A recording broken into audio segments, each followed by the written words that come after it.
Salut les demi-confinés, c'est Merej, et aujourd'hui, on vient parler de la vieillesse.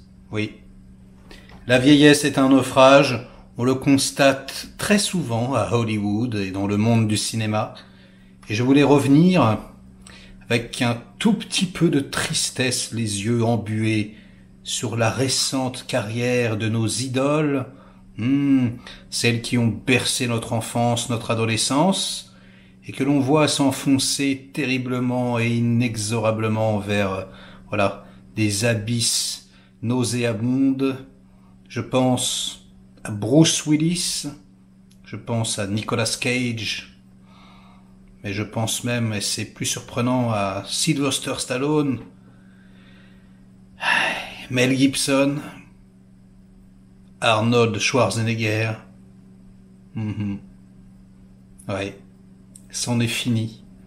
C'en est fini de l'âge d'or. Tous les projets qu'on attendait, les Die Hard 6, les Old King Conan, tout ça, ça passe à la trappe. Voilà. Des contrats ont été signés parfois, mais non, il n'y a pas de développement, il n'y a plus de développement.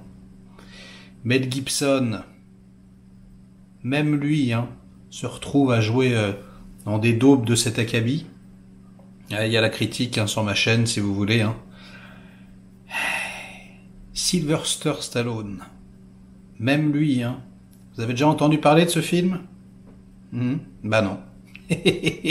C'est normal, c'est en catimini. Évasion 2, 3, quasi irregardable, des directs to DVD absolument moisis. C'est hallucinant, on ne sait pas vraiment pourquoi ils acceptent de bousiller leur carrière comme ça, sûrement, ils sont peut-être un petit peu séniles maintenant, ils ont plus tout le discernement qu'ils avaient avant. Quand on voit que Stallone a bousillé la franchise Rambo avec un 5e épisode plus que médiocre, ça fait un petit peu bizarre, Bon. Jean-Claude Van Damme, lui, c'est pareil, ça fait quoi? Allez, je vais être sympa, ça fait 15 ans, 20 ans presque, que sa carrière, elle est partie en vrille, depuis, on va dire, son dernier gros film de studio, je crois que c'était Le Grand Tournoi, quelque chose comme ça, peut-être pas, non. Il avait peut-être fait les 2 de Tsui Hark, donc ça doit être, Piège à Hong Kong, de Tsui Hark, qui avait complètement bidé. Et à partir de ce moment-là, il a plus fait que des directs ou DVD, là je vous balance les jaquettes. Voilà, des trucs innommables, irregardables. Mais bon, des chefs-d'œuvre du 7e art, comparé à notre saumon agile, Steven Seagal, notre héros. Oui, alors lui, ça fait encore plus longtemps, ça fait, allez, je sais pas, 25 ans. Et alors lui, il enchaîne. C'est même plus irregardable, les enfants, c'est dangereux pour les yeux. Quand vous mettez, tout ce genre de film, j'avais déjà fait une vidéo sur sa fin de carrière. C'est très très compliqué. En plus, apparemment, le type est imbuvable et complètement con. Franchement, toutes les rumeurs qu'on a sont dégueulasses. En plus, il est accusé de harcèlement, etc., etc. Ah, Steven, on t'aimait, mais ce n'est plus possible. Alors maintenant, je vais parler un petit peu de la carrière de Nicolas Cage, et je vais prendre sa défense, puisque, contrairement à certains autres, comme Steven Seagal, qui lui ne fait plus que les 2 gros plans qu'il a à faire dans une scène, et puis après il s'en va, en crachant sur les gens et en faisant des clés de bras, non, Nicolas Cage, lui, il s'implique. Il s'implique, et même si c'est vrai que sa carrière est très particulière, on constate ces dernières années qu'il essaye de revenir avec certains projets intéressants. Donc je vais vous en conseiller 2-3. Joe, par exemple, qui est vraiment excellent.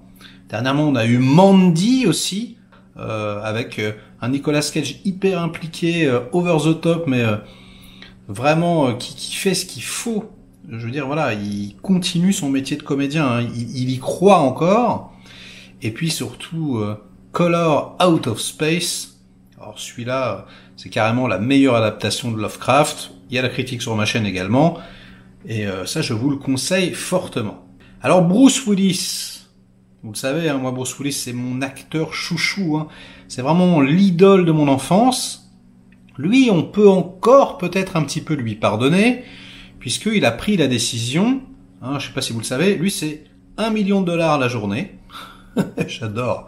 Et donc du coup, bon bah voilà, hein, et on le paye, voilà, pour venir faire des guests dans des films obscurs, mais au moins il n'a pas le rôle principal. Hein. C'est pas comme Seagal ou comme Nicolas Cage. Vraiment, à chaque fois, il joue 10 minutes dans le film. C'est vraiment des tout petits caméos.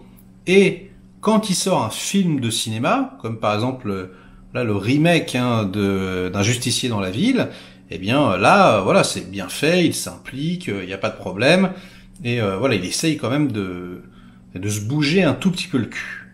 Même si, je l'avoue, franchement, il n'a pas non plus l'air de trop se fouler, hein, on sera tous d'accord.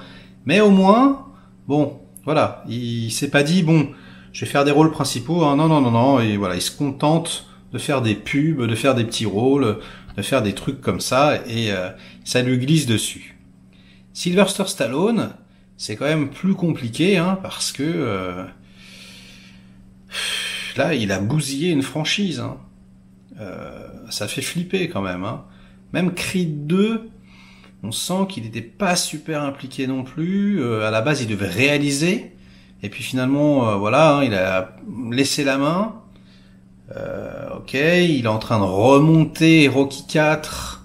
Et les premiers extraits qu'on a vus, hein, qu'on fuitait, tu fais... Ouais, ok, c'est un peu bizarre quand même. Hein. Mel Gibson, bah, c'est pareil. Hein. Il commence à sombrer, hein, lui aussi. Depuis bah voilà, son apparition dans Expendables 3, quoi. Hein. Des Kill the Gringo, hein, etc. Franchement, ça fait mal au cœur, quoi. Et donc voilà. J'arrête pas de faire des vidéos sur des choses qui meurent. Le cinéma, voilà, meurt. Enfin, le cinéma qu'on aimait, tel qu'on connaissait. Bah là, nos acteurs, c'est pareil, hein, nos idoles, elles sont en train de crever. Sont en train de vendre leur âme au diable. Donc je n'arrive pas trop à cerner le but de cette vidéo, hein. Je pense juste qu'il fallait que ça sorte, et puis ça pourra vous éviter de tomber sur un ou deux nanars intercosmiques. Mais en tout cas, c'est assez triste. Allez, ce sera tout pour aujourd'hui les petits cocos. Moi je vous dis à bientôt pour de nouvelles aventures. Ciao.